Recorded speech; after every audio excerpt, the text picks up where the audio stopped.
December brings us the winter solstice and time given for some to commemorate the birthday of the most famous carpenter of all, Jesus of Nazareth. My reading of Jesus, he was very much a man of his times.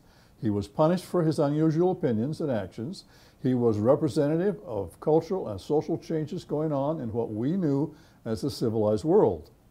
When King David and son Solomon wanted to build a temple, the skills necessary were not available among the agricultural workers and herders in his own society. David petitioned his friend Hiram, king of Tyre, to send Phoenician craftsmen to do the work.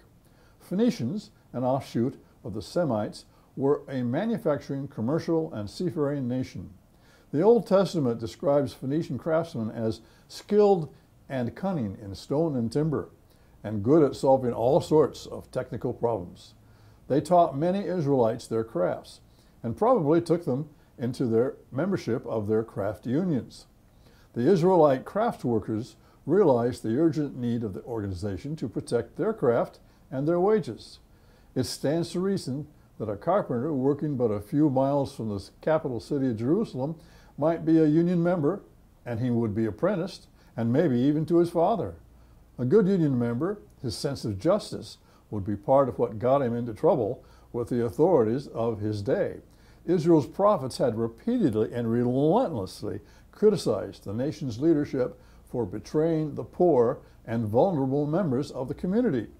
Jesus was a man promoting justice, dignity, and love, a big part of the cultural and social changes mentioned above.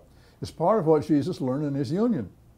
In the Greek and Roman empires, trade unions designed to deal with the economics of life were active openly. The unions existed partly because of the kind of society that there was. In Jesus' time, the carpenters' union in Phoenicia and Palestine is said to have been 700 years old. So Jesus the carpenter, as a member, would have learned attitudes as well as skills. The citizens of Rome and Greece were the only ones who were considered capable of understanding gods. The soulless workers weren't allowed to worship the citizens' gods in their fabulous temples. Ironically, the dominant society allowed organizations of non-citizens to have their own gods and their own temples. Some of them were beautiful, records show. The unions were also interested in developing solidarity, acknowledging the dignity of work and the individual worker, and in creating a loving society. They also had what they called a common table, where the workers and the members would dine regularly with provisions purchased cooperatively, like the common table of Jesus and disciples. Early Christian communities found the unions open to philosophy being developed. Sometimes, because of potential persecution, the unions hid the small communities in their temples.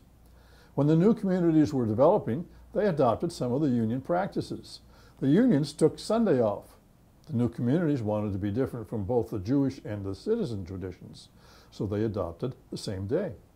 At the union common tables, a deacon was the person who served the food and saw to the comfort of union diners. In the church of my youth, my dad was a deacon and helped serve communion. Most unions initiated members by baptism, a practice adopted by the young Christian communities. Never let it be said that unions have lost their purpose. We're just getting started.